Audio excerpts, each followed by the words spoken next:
धन्यवाद संचालिका महोदय।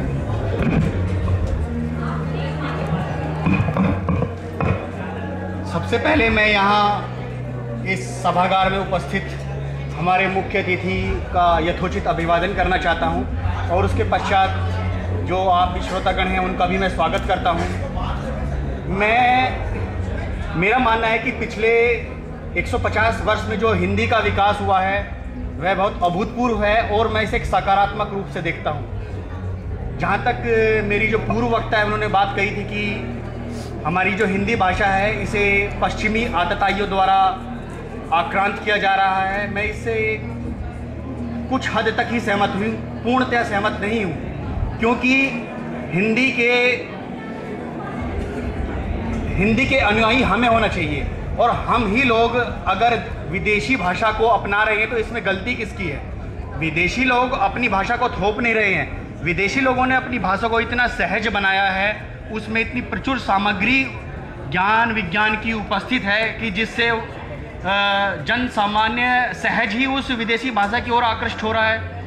अगर आप वर्तमान हिंदी भाषा के साहित्य को खंगालें तो जो हिंदी भाषा का जो अभी दशा है वो पिछले 100 साल में विकसित हुई है। हिंदी भाषा प्रेमचंद के समय की जो साहित्यिक हिंदी थी और अभी जो साहित्यिक हिंदी है, यदि हम उसका तुलनात्मक अध्ययन करें तो हम पाएंगे कि अभी की जो साहित्यिक हिंदी है वो ज़्यादा से ज़्यादा संस्कृतनिष्ठ होती चली गई है। उसमें मुझे कोई दिक्कत भी नहीं है कि संस्कृतनिष्ठ होती चली गई है, लेकिन सबसे पहले हम मूल की बात करेंगे। सबसे पहले हम ये पता लगाएं कि हिंदी भाषा का मूल है क्या, हिंदी किस भाषा का शब्द है, हिंदी के लिए संस्कृत में क्या शब्द है, पहले हम इस पर जानना चाहेंगे।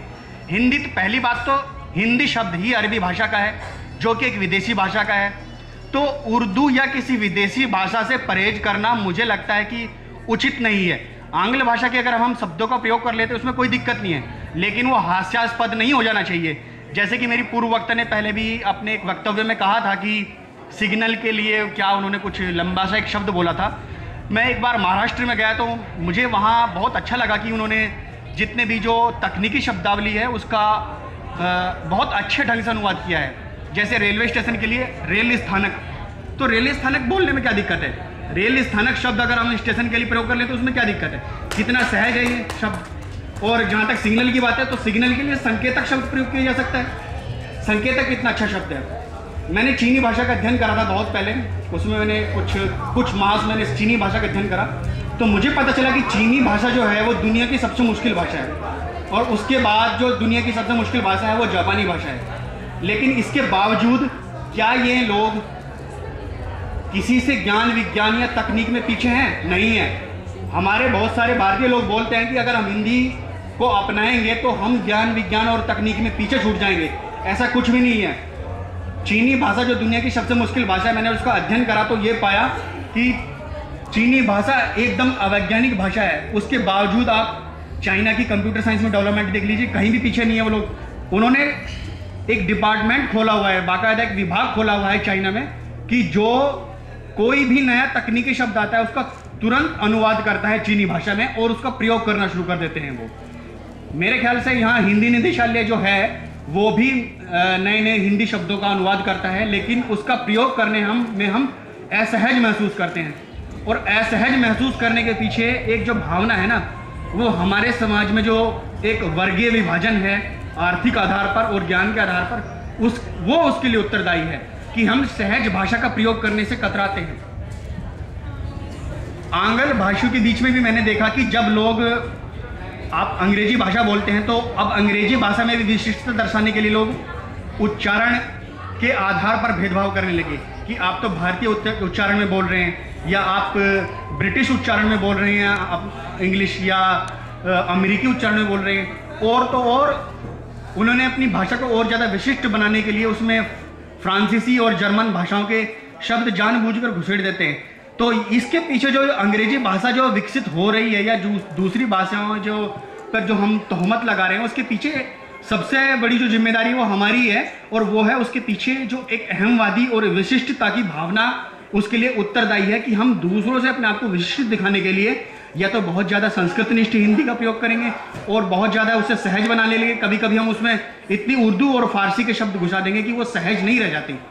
तो मेरा मानना यह है कि हम उस प्रेमचंद की वाली हिंदी को विकसित करें कि न कि ये सरकारी हिंदी को, कि जो कि बहुत ही ऐसे उच्चारण की दृष्टि से क्लिष्ट शब्दों का निर्माण करती है, जिससे बहुत दिक्कत होती है आम लोगों को। तो हमें इस बात को ध्यान में रखना चाहिए। और पिछले 150 साल में जो हिंदी भाषा का विकास हुआ है भारतेंदु हरिश्चंद्र जी के बाद में, तो मुझे लगता है कि वो विकास बहुत ज़बरदस्त है। अगर हम ईमानदारी से हिंदी का मूल्यांकन करें तो भारत के मुश्किल से 40% लोग अभी हिंदी भाषी हैं। आप उस हिंदी भाषा की अभी की प्रगति का दूसरी भारतीय भाषाओं के विकास से तुलनात्मक अध्ययन करें तो हिंदी भाषा उनसे बहुत आगे पहुंच गई है। हो सकता है कि हिंदी का विकास दूसरी हमारी प्रादेशिक भाषाओं की कीमत पर हो रहा हो, तो हमें इसमें हीन भावना महसूस करने की जरूरत नहीं है। हिंदी भाषा का जो विकास हो रहा है वो बहुत ज़्यादा हो चुका है और हो रहा है। इंटरनेट पर अब से कुछ 7-8 साल पहले मुश्किल से 20,000 वेब पेज मौजूद थे सिर्फ, लेकिन अब आज इंटरनेट पर करीब 50 लाख के आसपास वेब पेज हिंदी में मौजूद हैं। हिंदी में ईमेल भेजने की सुविधा है, हिंदी में हम मोबाइल पर संदेश भी प्रेषित कर सकते हैं, और हिंदी भाषा का अपेक्षित विकास हुआ है। और ये बात सही है कि उसका और विकास करने की ज़रूरत है, लेकिन हमें सकारात्मक रुख अपनाने की आवश्यकता है। और इस सकारात्मक रुख अपनाने के लिए हमें यही है कि हम विशिष्टता की भावना को त्यागें और भाषा के साथ सहज हो जाएं। और मेरा मानना है कि जो नवीन प्रौद्योगिकी के साथ हिंदी भाषा को जुड़ना चाहिए। अंतरताना पर हिंदी की कुछ जो जाल ठिकाने हैं वो इस भाषा में बहुत सराहनीय कार्य कर रहे हैं। जैसे कि मेरे मित्र अनिल पुष्कर जी हैं, उनकी जो एक अंतरताना पर हिंदी पत्रिका है argala.org, उसका बहुत सराहनीय प्रयास है इस क्षेत्र में। और भी बहुत सारी kavitakosh.com है, बहुत सारी जो हिंदी की जो इंटरनेट पर जो वेब ठिकाने हैं वो बहुत सराहनीय प्रयास कर रहे हैं। तो बस हमें ज़रूरत यही है कि हम एक तो हीन भावना को त्यागें और आत्मसम्मान के साथ चले, क्योंकि हमारी जो हिंदी भाषा है वो पूर्णतया से जो एक शब्द है, मतलब जैसे लिखी जाती है वैसे ही बोली जाती है।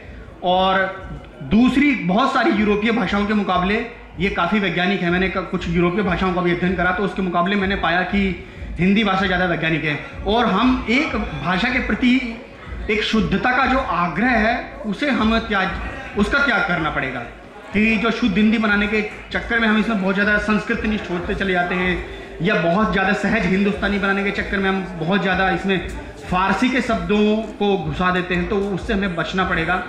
और प्रेमचंद जी ने जिस भाषा का विकास करा था उस भाषा को ही हम इसके लिए एक मानक रूप माने, तो तभी हिंदी भाषा का विकास हो सकता है और हो रहा है, ऐसा मेरा मानना है। धन्यवाद।